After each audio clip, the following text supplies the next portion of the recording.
Hello Taltala. তালতলার সৌন্দর্য সম্পর্কে জানতে হলে আপনাদের এখানে অবশ্যই ভ্রমণ করতে হবে। তো আমরা তিনজন আজ বিকেলে তালতলার উদ্দেশ্যে রওনা দিয়েছিলাম এবং এখানকার যে প্রাকৃতিক সৌন্দর্য আসলে সত্যিই মনোমুগ্ধকর।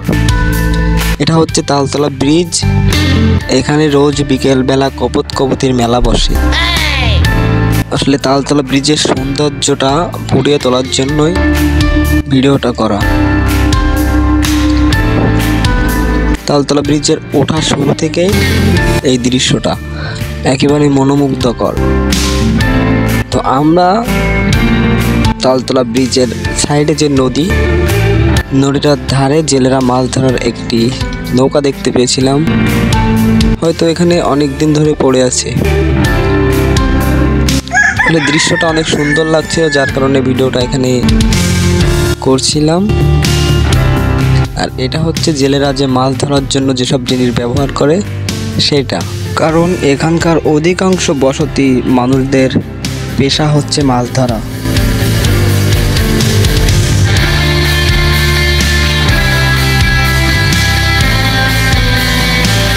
ব্রিজের নিচ দিয়ে বয়ে গেছে ছোট্ট একটা নদী। সেই নদীতে রোজ বিকেল বেলায় জেলেরা মাছ ধরে এবং মাটির রংটাও অনেকটা সাদা কালারের, মনে হচ্ছে উপরে কিছু একটা লেপ্টে আছে। এর আশেপাশের পরিবেশটা অনেকটা সুন্দরবনের মতো কিছুটা। এখানে যদি আপনারা যান অবশ্যই বুঝতে পারবেন জায়গাটা কত সুন্দর। এখানকার মূলত সব থেকে ভাইরাল দৃশ্য হলো প্রাকৃতিক দৃশ্য। আর আপনারা এই যে ঘরটা দেখতে পাচ্ছেন, এটা হয়তো জেলেরা মাছ ধরার সময় ব্যবহার করত।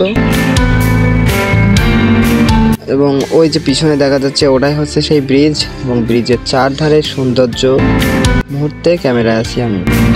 এখানকার গ্রামের মানুষগুলো অনেক সরল সোজা এবং খুবই কর্মঠ। সাধারণত এখানকার মানুষের জীবিকা নির্বাহের জন্য গোলপাতা বিক্রি করা এবং ঘেরে মাছ চাষ করা ও নৌকা নদী থেকে মাছ ধরা, এটাই তাদের জীবিকার মূল উৎস। তো আপনারা দেখতে পাচ্ছেন ফাঁকা বিলের ভিতর দিয়ে বয়ে গেছে নদী।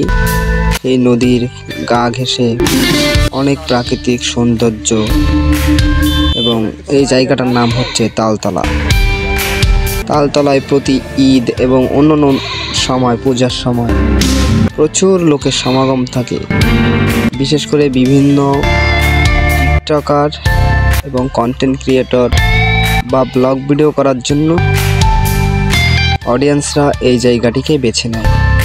কারণ এখানকার সৌন্দর্য এবং ক্যামেরার যে ভিউটা আসে এটা হয়তো অন্য কোথাও আসে না।